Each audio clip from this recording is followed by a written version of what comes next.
For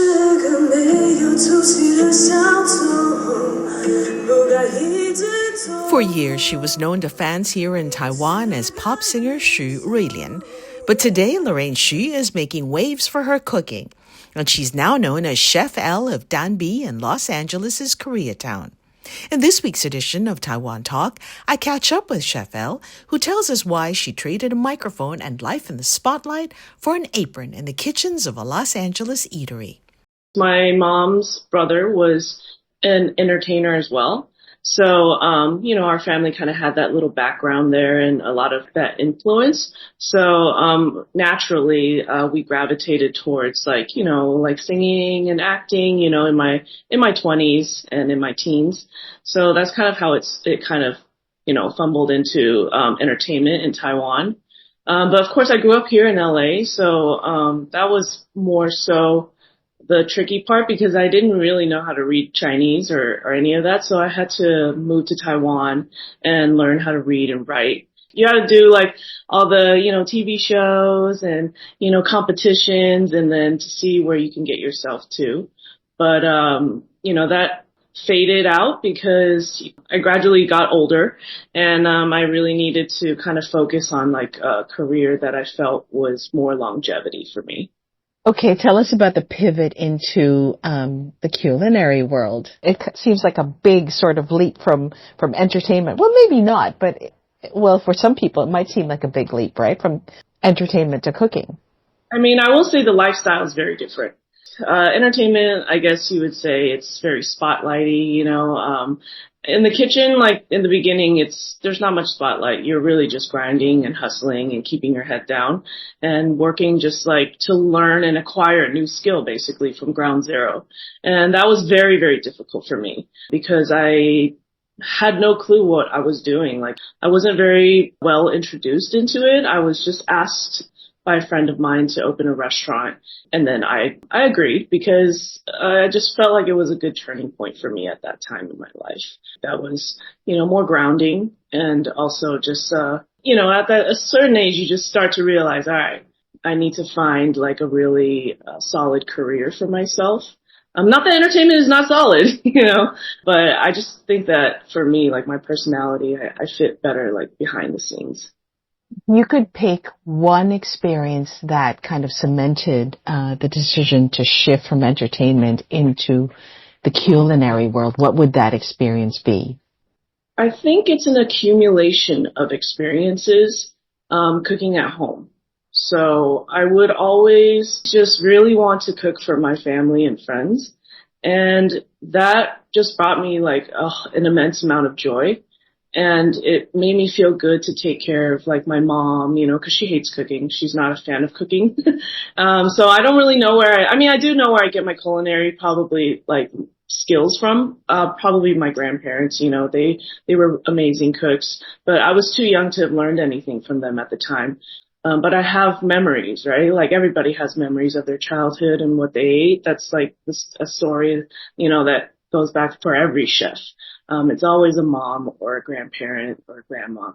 And for me, it was my grandma. And, I think that kind of, after she passed, I definitely wanted to continue this kind of like nurturing and loving kind of, job description, I would say, Okay, so it's a big leap, to go from cooking for the home and becoming a professional.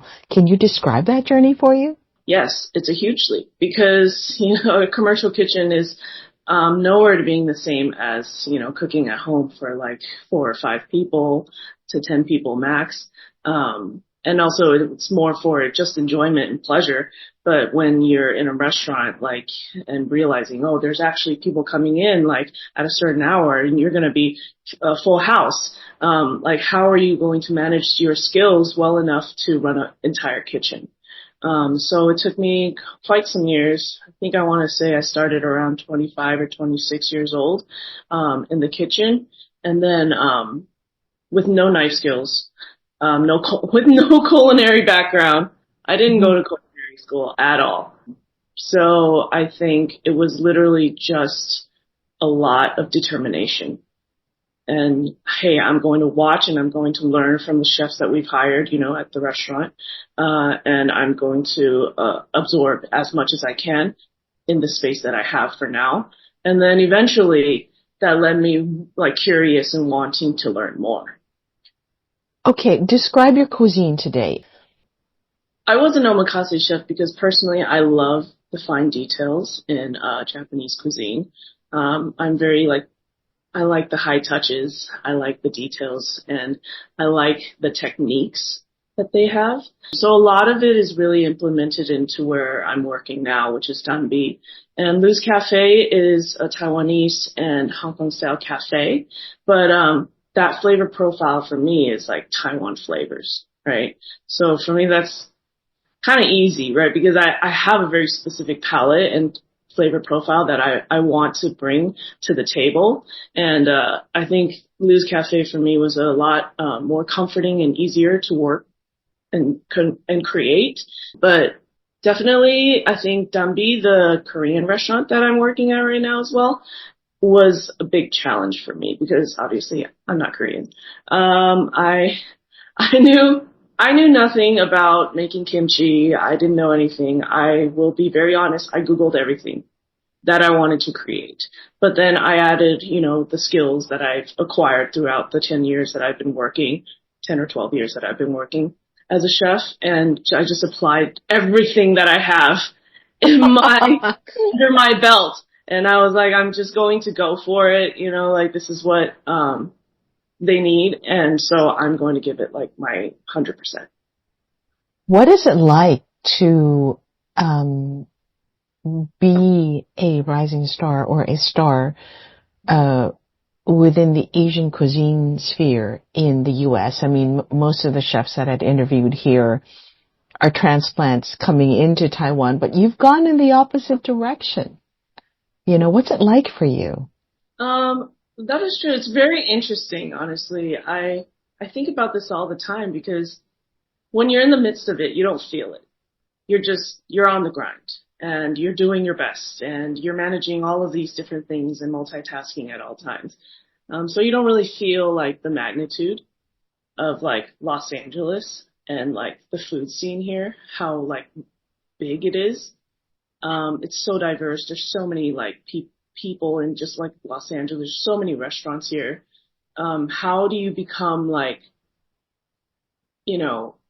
noticed? I didn't expect it at all. That's not, particularly what I was focused on. I was obviously just focused on making good food. But once I sit down, sometimes with my mom we have like very, very long conversations at home. 'Cause again, she's like my full support. We always just go like, wow, like, how is this possible? What did you do? Or like, she's like, I didn't even know like you knew how to cook that well. Or it's very unbelievable. I would say being in LA and being part of like such a good culture here, food culture here. It's just pretty unbelievable right now. A lot of people from here travel to over there. If they're going to track down Danbi, what would you recommend your fans or fans of your restaurant to have so that they enjoy what it is you can really achieve as a chef? Well, I think for our restaurant, there are probably, for me, my favorite 3 dishes would be our scallop pancake, or scallop Korean pancake. That one for me is really special because I feel like I've taken something more along the lines of Taiwanese like scallion pancake, and then I kind of mashed it together and did a little bit of a take on scallion pancakes and put baby scallops on top, super tender, but fried it, and so it's absolutely crispy and still very juicy on the inside. And paired it with like a Manteco cream sauce. And I think that dish for me kind of is more of like a comfort food for me when I eat it, because I always just think of like Taiwanese scallion pancakes, which my grandma used to make a lot for me when I was a kid.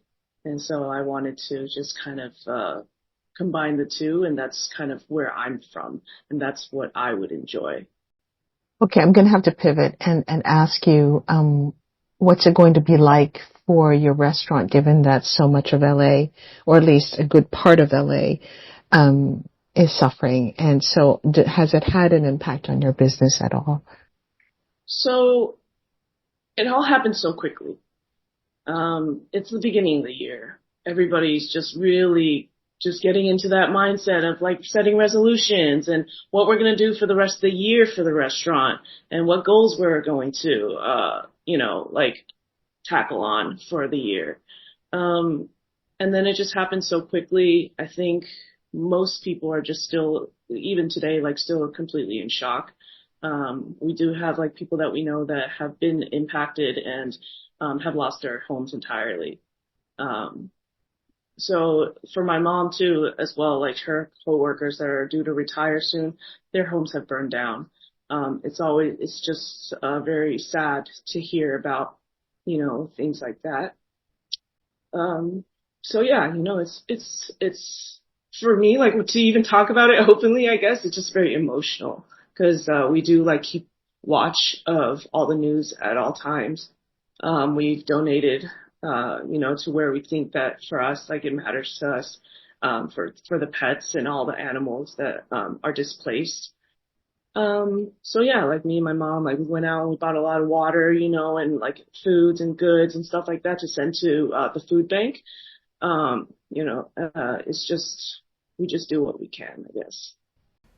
You were listening to Chef L, Lorraine Xu of Danbi in Los Angeles. And that does it for this week's edition of Taiwan Talk. You can catch a show on Spotify, Apple Podcasts, or wherever you get your podcasts. I'm Hope Go. Until next time, thank you for tuning in.